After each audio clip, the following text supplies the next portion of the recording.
Tigers down to their last strike. And the 2-2 swinging a ground ball to first, backing up to play the big hop nailer, underhand flip to Clase. And the Guardians are moving on to the American League Championship Series. This is a 2-month stretch of baseball that I will never forget for the rest of my life. Next year, they're the team that has playoff experience. They're the team that has guys that have been there and done that. They're going to be talked to in a little different equation. The next step for them is, now that everybody knows who they are, what's that going to look like? Hello again, everyone. We are getting ready for the start of another baseball season. And AJ, just what a crazy finish to a spring that already had a few challenges for you. Yeah, I think the hardest thing they had to figure out was how we were going to put this team together at the end. There were some key components that weren't here at the beginning of the year, specifically Matt Vierling, Parker Meadows. Those are guys that, one, I patrol center field as well as anybody in baseball. Meadows is there! Matt Vierling, I move around quite a bit, and he's able to be an answer in a lot of different questions throughout the day. It's hard to find that guy, so it's hard to find 2 of them or 3 of them. Now, what we've learned in the first month is Zach McKinstry can be part of that guy.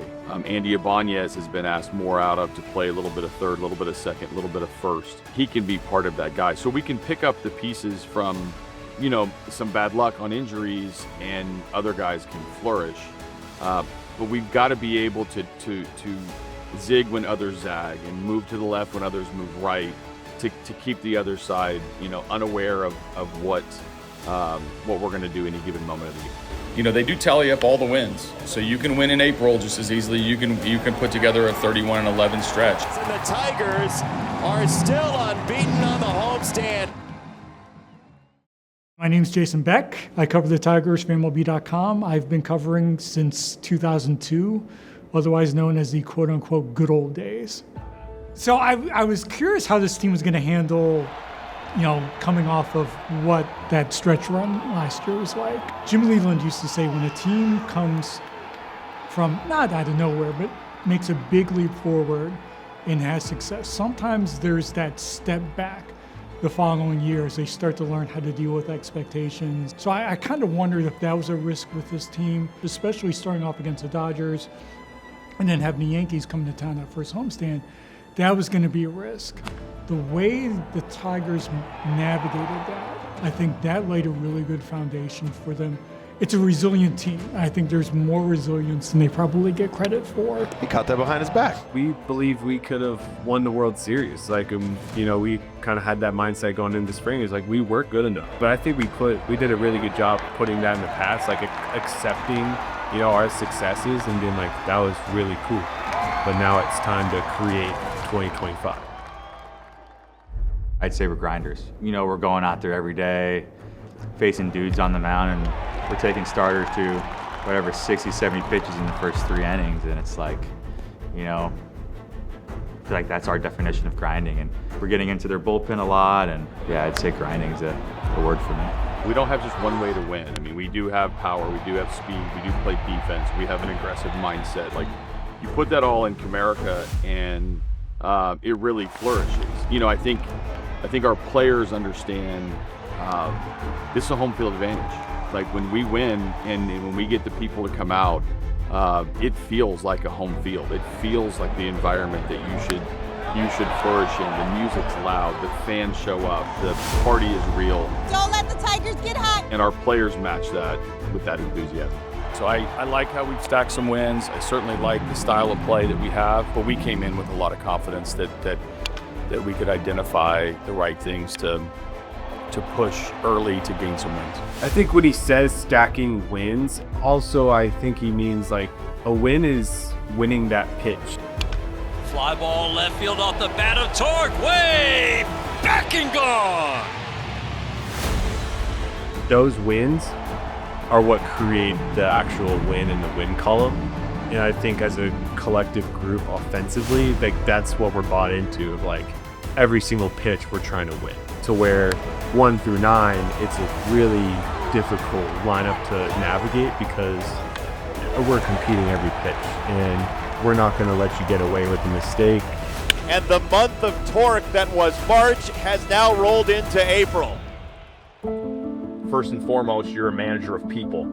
That said, how elated are you for Spencer Torkelson and Casey Mize to be doing what they're doing right now? Yeah, they're a very big part of what we're doing, and they deserve a lot of credit for that resiliency and that endurance through some ups, through some downs, through some questions. The 1-1 is a real thing, isn't it? Yeah, it is. I mean, it's like it's over your left shoulder wherever you go. I think it is, and I've kind of downplayed that, early on of like I'm just another one of the guys. I'm really not. I think there's definitely added pressure, and you'd be crazy to say there's not.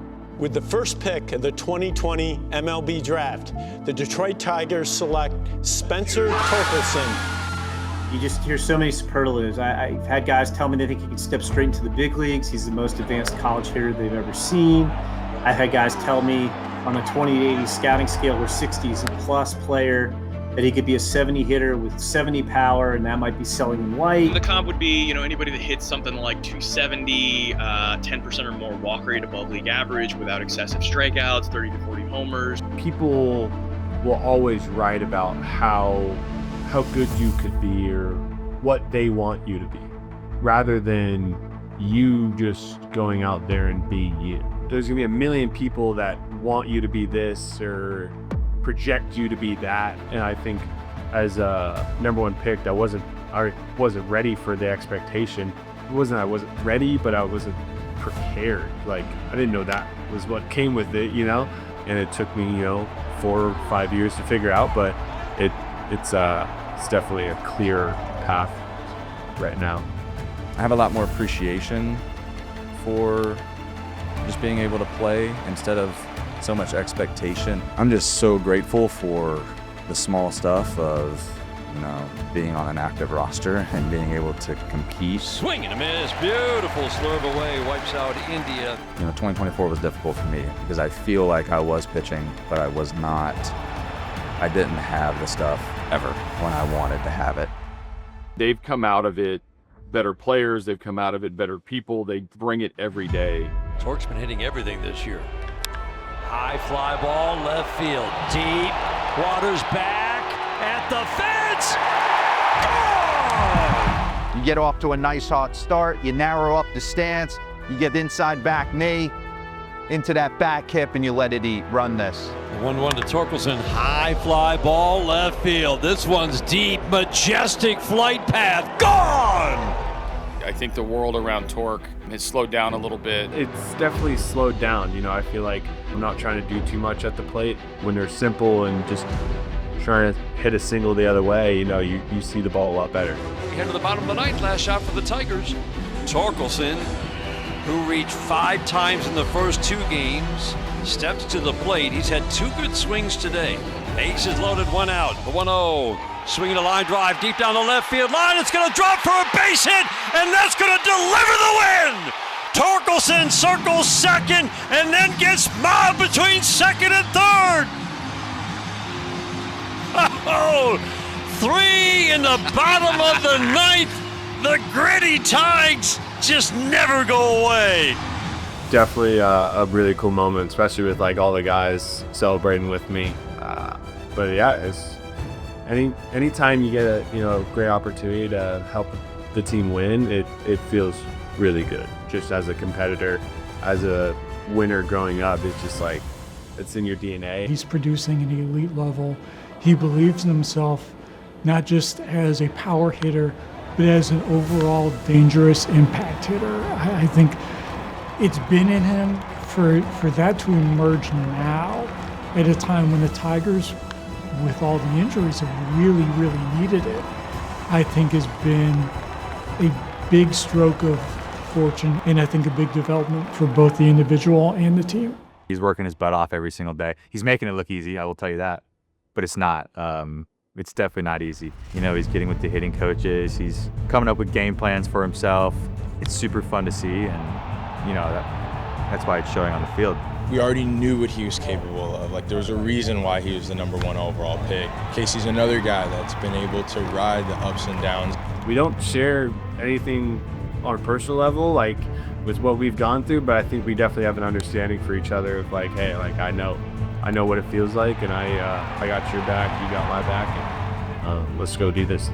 He knew he was pitching for something, like from the first bullpen to the first game to trying to build up as a starter. He was locked in on a roster spot, and he wanted to demonstrate that he deserved it and that he earned it. I just feel like a lot more foundationally sound. I feel like I can generate force at a high level without, overdoing too much. I think I have a little bit more in the tank. Beauty of a fastball.